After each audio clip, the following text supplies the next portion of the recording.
Okay, thank you, everybody. Today is the last Principals Cafe of the year. Thank you for being here. It is recorded, so it'll be sent out later today.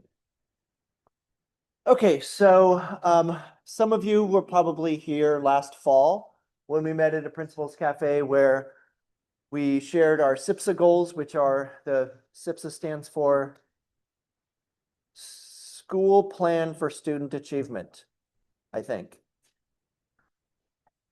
There's so many acronyms, it's hard to keep up, but that sounds good. It's something like that.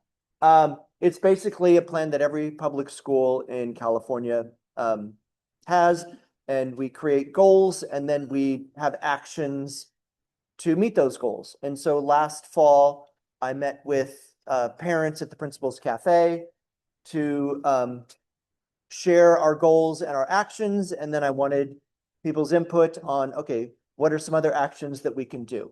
I did the same thing with the teachers at a staff meeting last fall. And then all year long, our site council that's composed of staff members and parents have been meeting about once a month or so. And we've been kind of updating this SIPSA document, and it was just approved by our site council earlier this month. And it's going on the board to approve it on next Wednesday.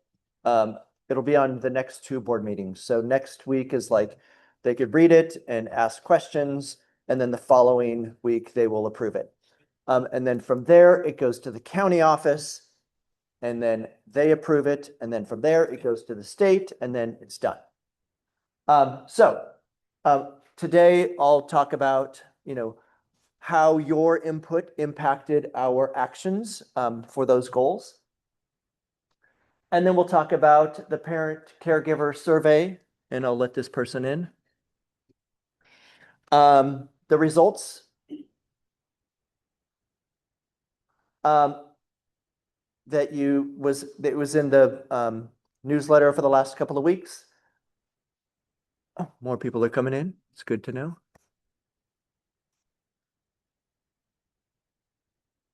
Oh, did I let them in? Are they in?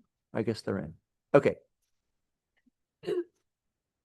Okay, and then we'll talk about end of the year stuff. And if there's any PTO stuff, I have one PTO slide, but if there's any other things, are there other things? If you want to mention it, you can. Okay. Okay. So the goals for the SIPSA. So we have 4 goals. I didn't write the whole goal out because it's a big, long goal, but basically it's a goal on academics. We want our students to do well academically is basically what the goal says. And then I've taken portions. There's multiple actions. That's goal 1 is kind of the one with the most actions because that's what schools do. They teach academics. That's our main thing that we do. So I believe there's 12 actions that we have. But the ones that I've highlighted, this is the wording that we've kind of taken from the input from you and the teachers, and we've kind of like altered the actions that were already there, those 12 actions. Some of those actions we deleted, but that's because we decided ourselves to delete them, but this is what we changed through your input. So I'll just kind of read what you kind of gave us. And if you have any questions, please ask. Attention to literacy development and materials that support early readers, and continued attention to strong implementation of core content such as social studies through project-based learning approaches. Any questions about that one? Okay. I'll kind of, after I'm done reading all of them, I'll kind of generally talk about, comment on them. Multilingual learners, that's a new term. You might have heard the term English learners. These are students who at home speak another language or their first language was something other than English. We are now calling them multilingual learners because they are multilingual learners. They speak their home language and English. So it's just more inclusive. So multilingual learners, including strategies that support early literacy and vocabulary development informed by assessment data when appropriate. Support early identification of students' needs and provide clear academic improvement milestones communicated through report cards, conferences, and unit assessments. Opportunities that support cross-grade reading buddies and additional academic enrichment, continue after-school intervention for reading and math, equitable access to academic support and tutoring opportunities and after-school enrichment programs. Any questions? Okay, let me just comment on some of these. So our multilingual learners, Ava St. John, who is the district English language development teacher, she teaches at all 3 schools, and she's taught here for many years. This year we hired Joy Kim, who is our art teacher on Wednesdays, but we also hired her to increase our ELD instruction. So she actually teaches ELD mostly at Pan, but a little bit here, which allows Ava more time here. And then it is continuing, that's continuing next year as well. So we'll have more ELD instruction than we've had in the past. Support early identification of students' needs. So this is not even, I'm giving you information that's not even official yet, but I know it's going to be official, so I could say it. We just approved our 2 days ago, our literacy committee, which has been working on, they brought in the science of reading training that we've been doing over the last several months. And we just approved a new foundational skills curriculum that we're going to implement next year for K2, and then a supplemental, or I would say an intervention reading curriculum for 3rd through 8th grade. So that will be in place starting next year with trainings to support teachers. We also have all 3 schools will have an intervention teacher. Oh, thank you. All 3 schools will have a 0.5 intervention teacher. So we know who it is. I don't think it's been officially announced yet, but we're very happy that that's going to happen this year. It did happen this year with Joy Kim, the art teacher and ELD teacher that I mentioned.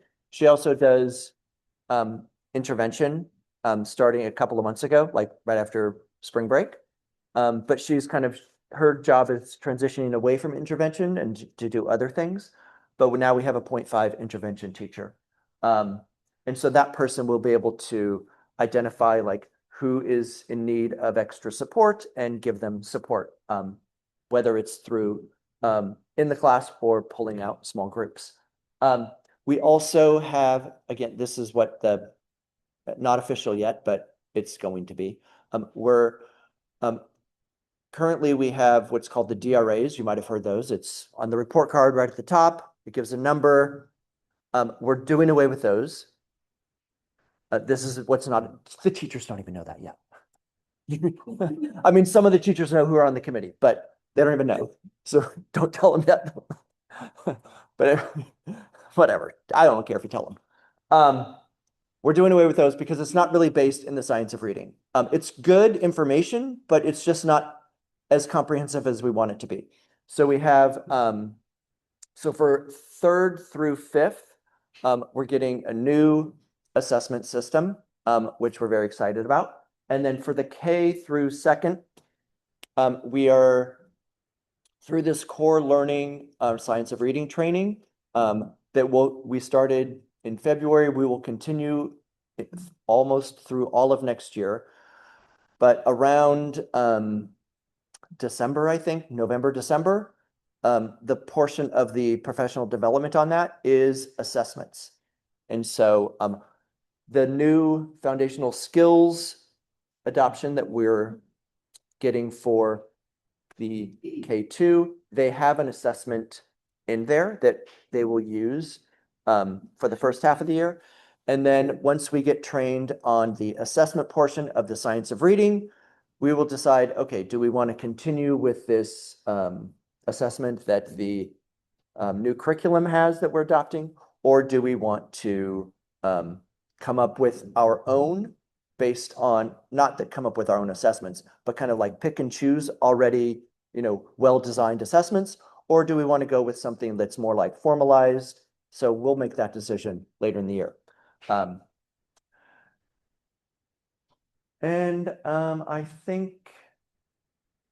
think that's, any questions or comments about goal 1?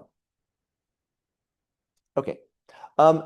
This isn't really addressed in here, but the K2 foundational skills reading, which will be adopted for next year, in November of next school year, the state is releasing a brand new English language arts curriculum list that's approved by the state.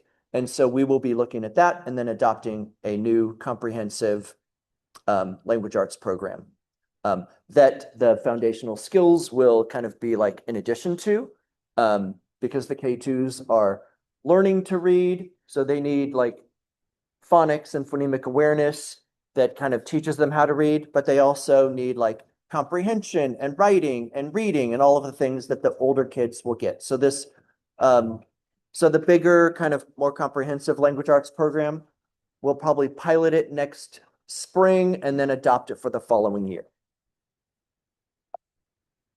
Yes. Talk a lot about reading. Math the same now that we talked at the beginning either about the changes of how that's being taught. So good question. So for math, there was a math committee that I was on, and Mr. Damasio, and then other representatives from the other schools. All year, we've been going to this county math committee. The state has released a list of approved math curriculums that we could adopt. But right now we can't do both at the same time because it's too much. So we're focusing on the language arts, getting through that adoption, and then we'll probably adopt a math for like the beginning, next year we'll pilot. So the 27, 28, we'll adopt it like English language arts, and then 28, 29, we'll adopt a math. So in the meantime, what our district group has learned in math this year, we're kind of expanding that and opening that up to all of our teachers. And so there's Silicon Valley Math Initiative, which several of our teachers across the district, including here, went to this year. It's just like one of the best math professional developments that exist that I've ever been a part of. That will continue next year, and for as long as probably year after year, we'll just have teachers go to it. There's also the county. Is because we participated this year in the county math leadership committee. Now all of our teachers can participate in that as well. And so we've got teachers from this school that are participating in that next year. And then we're also creating a math committee, a district math committee next year to kind of formalize, okay, like basically what I just told you. Like this math committee is going to like take that information and kind of make sure that we are doing what we can in math to support it until we get through the adoption. Okay. Other questions? Okay. So goal 1, there were lots of comments. And so lots of input from you and the teachers. And so not everything was included. So these are just examples of things that were not included. And so I'm just kind of, I didn't list everything because it was a lot, and I'm just going to list a few things because just to give you a sample of what.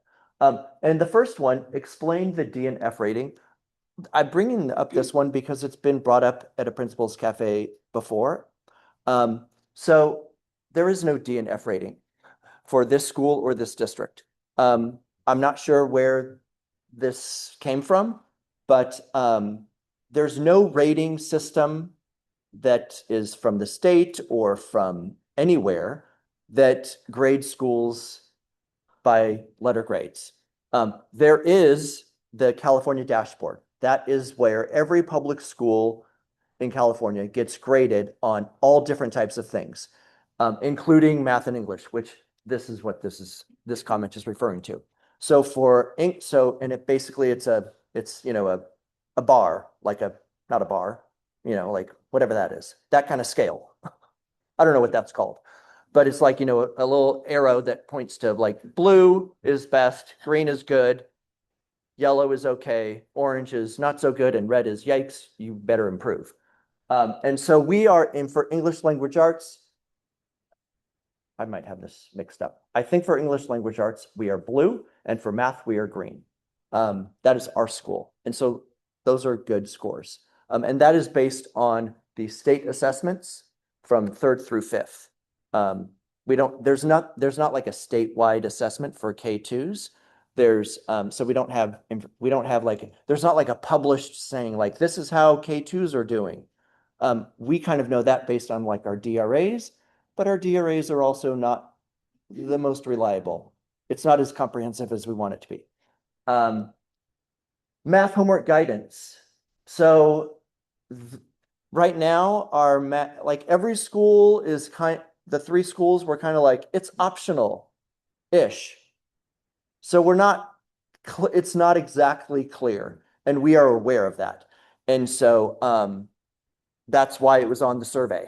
So the survey that went out, which I'm going to talk about next, that survey is informing the LCAP, which is the district version of the SIPSA.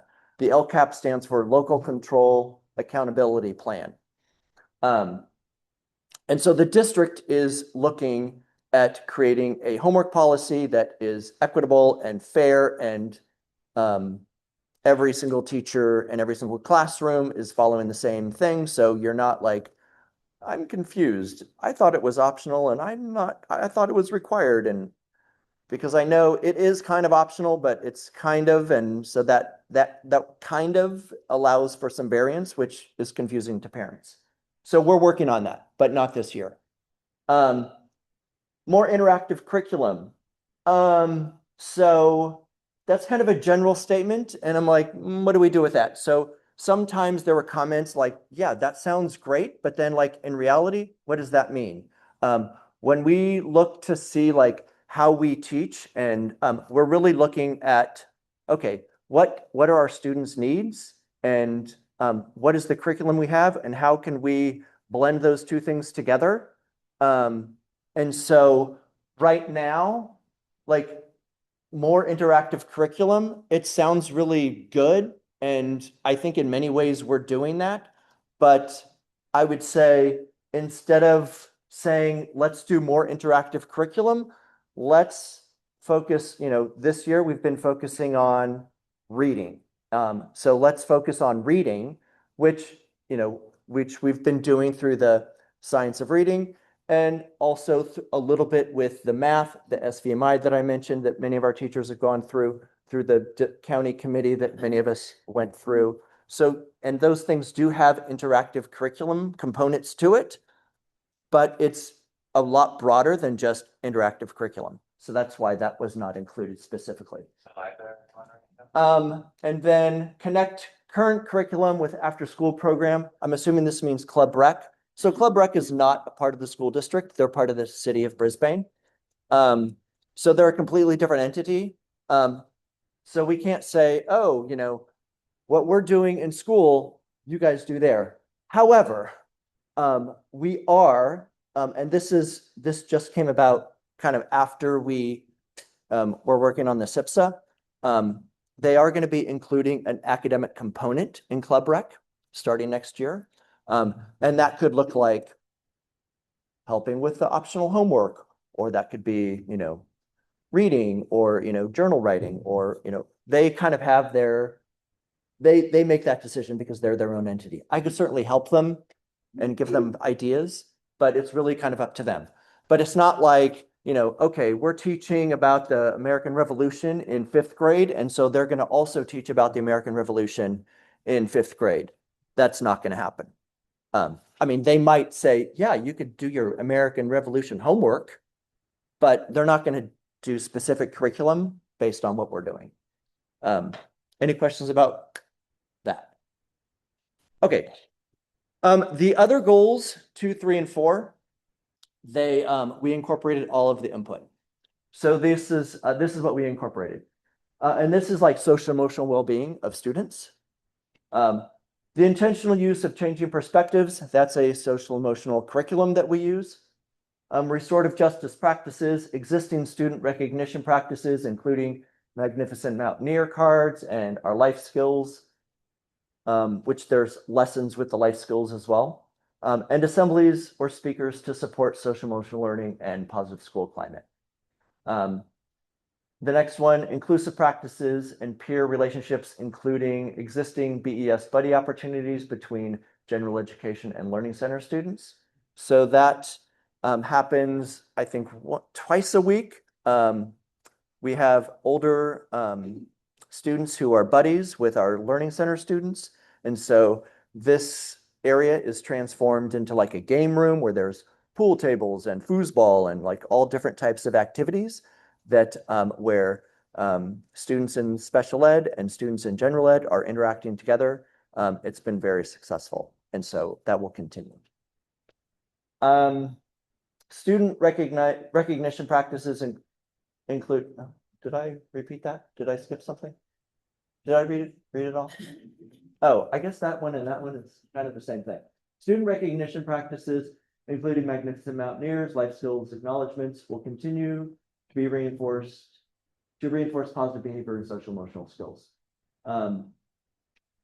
Which I think that was included in that first bullet. Okay, any questions about this one? Okay. Oh, I think this is supposed to be goal 3. I wrote it as goal 4. It's goal 3. So this is safety, absenteeism, and behavior. Goal 3. Including continued efforts to strengthen communication and understanding around attendance expectations and independent study procedures. So I have a few times this year in, whether it was just last week in open house or in principals cafes, I've talked about being attendance and our independent study program. The people who are chronically absent, those families get letters every trimester and sometimes phone calls from me if there's excessive absences or tardies. Excuse me. And that will continue if and then the next one, restorative circles, student reflection practices connected to the toolbox and life skills and opportunities to strengthen classroom community building and student voice regarding school climate and safety. So anytime a student is sent to me, or often anytime a student is like, misbehaving in the classroom, but the teacher decides I will manage it, they will manage it themselves instead of sending it to me. We have a reflection sheet, and we have like ones that are appropriate for each grade level, and it kind of brings in our toolboxes, like what kind of skills should you be using when instead of whatever the behavior was, like maybe it's the listening skill, or maybe it's the empathy skill, or whatever it might be. And so there's always kind of like that reflection. I also have with that, so whenever a kid fills it out with me, I've got like, you might have, if you've been in any of the classrooms, we've got this big poster of like, all the life skills. So I've got that in my office as well. So kids could look at that and be like, oh, okay, that's what life skills should I be using when I'm misbehaving? So I could learn from that. I also have like an emotion chart for kids that shows like, different faces with like, I'm happy, I'm sad, I'm hurt, I'm embarrassed, I'm all of these emotions. So kids could feel like, okay, they could identify their emotion that that's happening when that situation, that behavior happened. And then we talk about it. And so I do that whenever kids come to me, and teachers often do that as well. And then sometimes they go home, so you might have signed them as well. Any questions about this? Yes. So for the form, does the parking rec also use that form? That's a good question. I That's similar. We have to sign it, but we don't get a copy of it. I think we just have to take a picture of it, but it looks similar, but it's just like how do they also speak with our kids after school? So that's a good question. I know we have, like, I have a mass, I don't think they have the actual form that we have or the life skills poster, but that's about, I should probably share that with them because Angela and we have a spreadsheet where I like list all of the behaviors of all the kids and like what happened. And then she could see that. So like kids that she has, she like, oh, they had a problem today, these two, and I'll make sure to like follow up or, monitor them and vice versa. There's a tab, where she lists her behaviors and then I can see, okay, that's going on there. Often we're talking about it. It's not just I have to look. We're like, hey, look at the spreadsheet, this happened. But I think that's probably a really good idea. Like whatever we do here with this life skills and the reflection sheets, it should probably be the exact same thing over there. So thank you. I will share that with them. I mean, it's up to them if they want to do it, but we work very well together. I'm sure she would do it. Or maybe what she has is really good and maybe I'll do hers. I don't know. I don't even know what it looks like. Okay. Other questions? Yes. So you guys have, like a standardized kind of thing that you go through with the kids, if there's an issue in the classroom, and then it goes from the parents, but showing kind of like the other way around. Like, what about like when students might feel like unsafe in their classrooms because, whatever reason, because, they are feeling unsafe with the student, or maybe there's a mismatch of the teacher and things like that.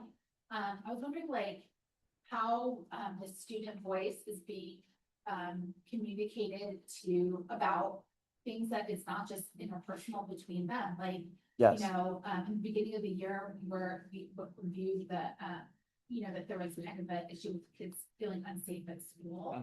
And is there a way to kind of give them some kind of like form or a way to speak about things without maybe doing it in front of a staff that may, maybe it's not a good fit, how they can communicate like this happened and this made me feel like this, or, I'm glad you brought that up because so one of my next principals cafes, I don't know if it's going to be the very next one, but sometime next fall, I'm going to talk about this very specific thing because it's what you just said has been brought up in a different way a few times over the last month or two. And so one thing that all of our teachers do, and I always do, we always encourage the kids, like identify the trusted adults that you have at school that you can go to. And so, oftentimes kids mention their teacher or me or some yard duty people that they really like. But it should be more than one person. Because if you have an issue with one person, you're not feeling safe, or if there's just an issue with a student, but you're not feeling like you're being heard by whoever, then there's other people you can go to. Also, there's your parents. Like, are your parents your trusted person? Like that's important too. We encourage you to tell your parents what's going on. And so that way, we could hear because maybe, the one person doesn't know, but if there's multiple people, then we could know. One thing, and the reason I'm going to bring this up in a future principals cafe, is because there's been a few situations. I would say this is common like throughout my career. I don't want to just identify like, this school. But I would say, oftentimes when kids feel unsafe, I wouldn't say often, sometimes when kids feel unsafe, they keep it in. They don't tell anybody because they're afraid if they say something, there's going to be retaliation. Or if they say something, they're not going to be heard. And so they keep it in. And maybe they tell their parents, and then the parents are like, oh my gosh, I'm worried too. If I say something, like I'm not going to be heard, or it's not going to be, or, there's going to be retaliation, and I want to protect my child, so I don't say anything. And then it continues. And, if it's out on the yard that this unsafe thing is happening, yes, we have yard duty people. But, if it happens, at the top of the slide, you know, we're not, and it's just like a little whisper, like the yard duty is not at the top of the slide listening to that. There's lots of different ways kids could be mean to other kids, and we are oblivious, even though we are literally watching them and looking right at them. It's really hard to catch every single misbehavior. And so I encourage you to always ask your kids, like, hey, what's happening in school? Is there anything going on? And then tell us, tell the teacher, tell me, because we don't want this to go on and on and on. And then all of a sudden, months later, the parent comes to me and they're like, or they come to the teacher and they're like, oh my gosh, this has been happening for months. I'm at my wit's end and I'm really just lost on what to do and I'm frustrated. And yeah, I get that. Thank you for telling me. Please tell me like immediately. Don't wait. Because when we wait, then it perpetuates and we don't want to do that. And so, and if it's an issue with, whatever the issue is, like I always tell kids all the time, and I tell parents this too. I'm like, there are many ways, like I can address an issue without like, getting retaliation. So like, for example, I will, if one kid is bullying another kid and then I find out about it, I'm like, I'm not going to just go straight up to that kid who's bullying. And I'm like, hey, stop, saying mean things to so-and-so. They came and talked to me and they're telling me you're doing this, or the parent told me you're doing this. Like I will talk to many people, teachers, yard duty staff, many students who might be and I'll get lots of information. And then it's not like one person tattling on another person. And I will make it clear to that, the bully. I'm like, well, I talked to lots of people. I'm not going to tell you who these people are, but I talked to lots of people and I'm hearing this, or I'm seeing this. We have video cameras everywhere. I could often see what's happening. I mean, that's really good evidence. Like, I don't even have to talk about, people telling on other people, but, I could show them the video. I'm like, look at what you just did. And so there's lots of ways that we, teachers, me, yard duty, we can address issues like this where kids are feeling unsafe by still protecting their safety, but addressing the issue so it doesn't continue. So just please talk to us, and I'll talk more about it next year. Yes. Oh, Because of the grown up in the school, then what? Like, it's more of a universal issue, but it happens here too, that like, some kids have a certain sensitivity and like, this teacher will speak this way, that doesn't work for them. Like how, I just want to kind of put forward if there's a way to kind of help kids who don't feel safe in their classroom with a teacher or a staff. What are they? talk to me. The parent should talk to me. The student, that's why we encourage students to identify multiple people. If you don't trust one person, go to another trusted adult. Go to your parent. And then that trusted adult could come to me if it's warranted, or that parent could come to me if it's warranted. And then I could address it. Like I talk to teachers, I talk to staff members, that's my job. Like if there's an adult, not doing what they should be doing, that's my job to correct that. And so, but I need to know that information. Yes.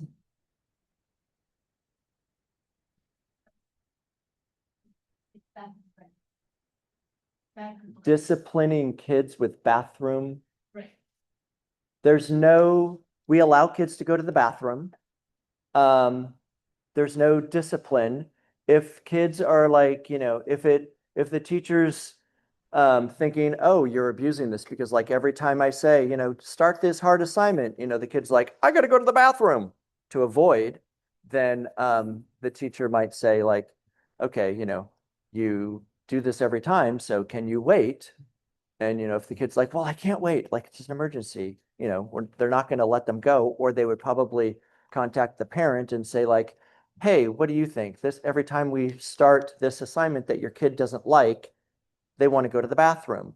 And then they would have a communication with the parent.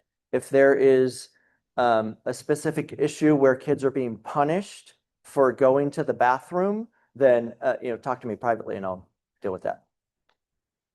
But we don't have a policy. Kids can go to the bathroom whenever. That's the policy.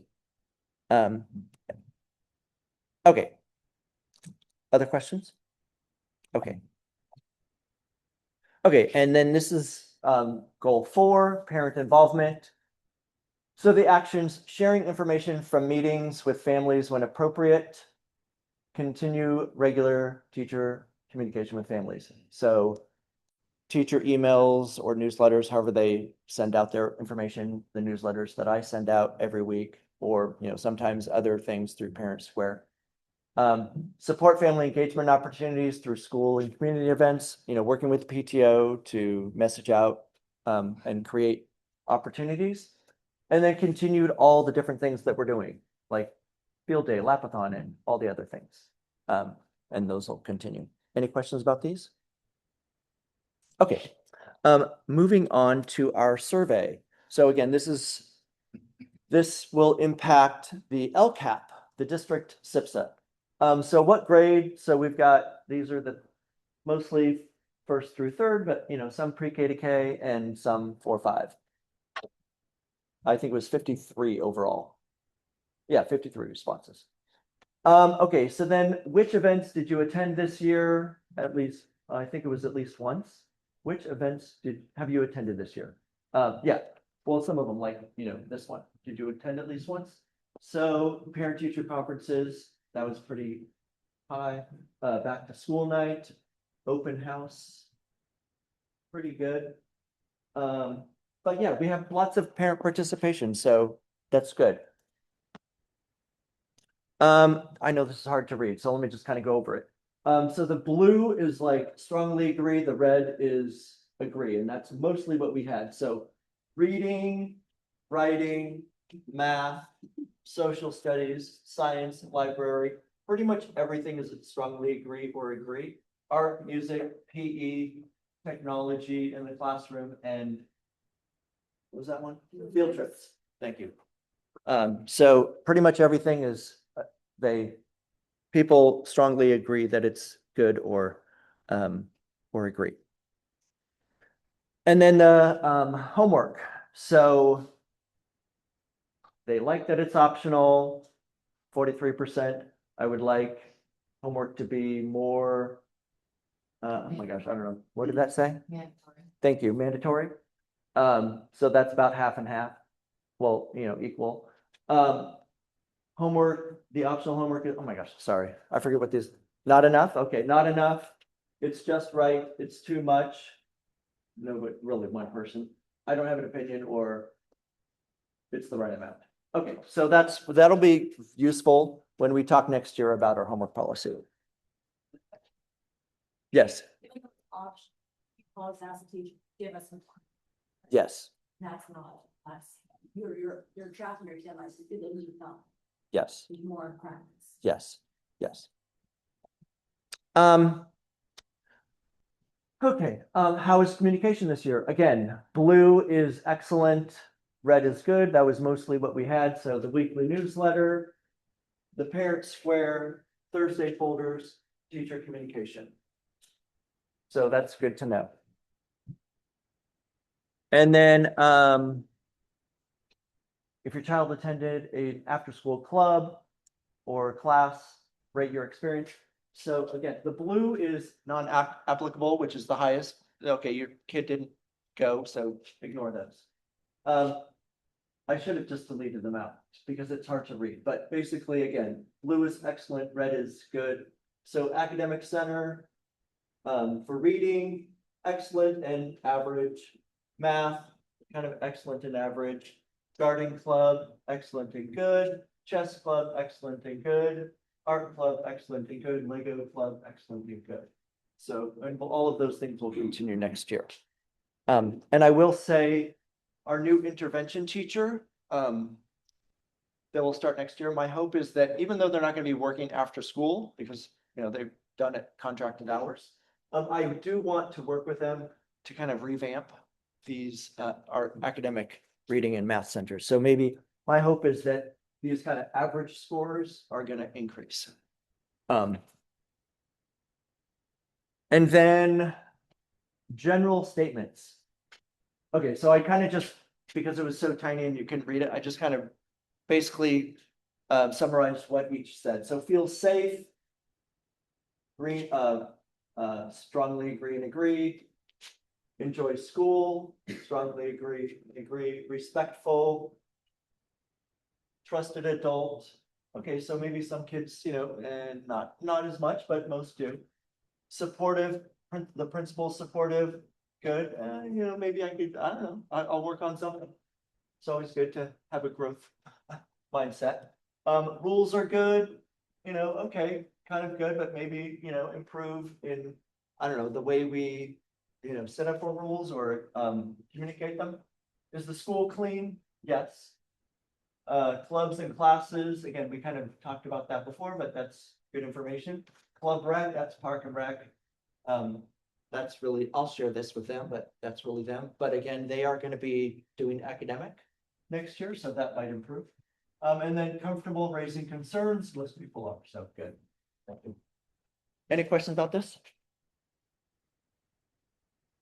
Okay, I've talked about this a few times. It's coming, I think, next week. These bars along the drop off in the morning. So please do not allow your kid to exit street side. They exit curbside. Usually me and Miss S are right out there, starting at 8:15. If you arrive early, just let them exit on their own. Please do not exit on the other side. It's just unsafe with cars driving back and forth. Great. Yes. We also say that don't park on the other side of San Bruno and run across, either as a parent or as a kid. Yeah, don't do that. That's why there's I see that a lot bars. of that. Please don't. Yes, yeah. Yeah, we're not gonna put the bars up though in the afternoon because a lot of times kids are coming out at random times, depending on, you know, like one teacher comes out a minute early and the parent just wants to just drive off. They don't want to wait in a long line. If we put these, then you have to wait. And you know, the teacher that's 2 minutes behind your class, now you have to wait 2 minutes for that kid to walk out. So, but yeah, don't do that either. Okay, if you want to, and then this was in the newsletter yesterday. So this is the PTO feedback. So if you want to take a picture of it or scan it and provide them feedback. We're going to be planning all of next year, soon, maybe the next week's PTO meeting will start. So give us feedback to help us.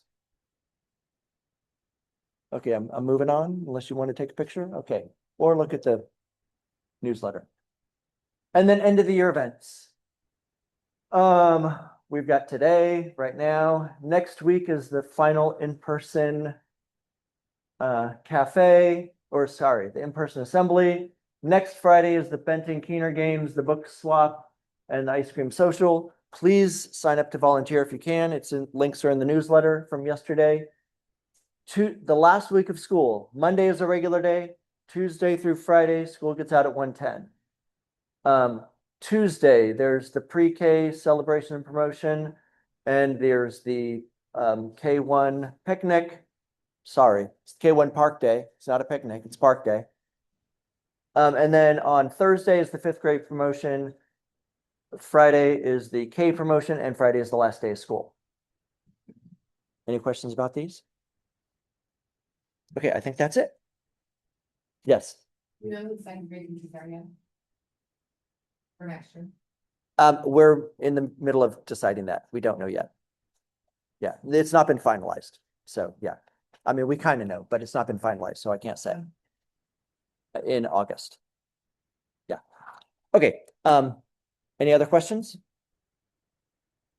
Okay, thank you, everybody. Please take some coffee on your way out.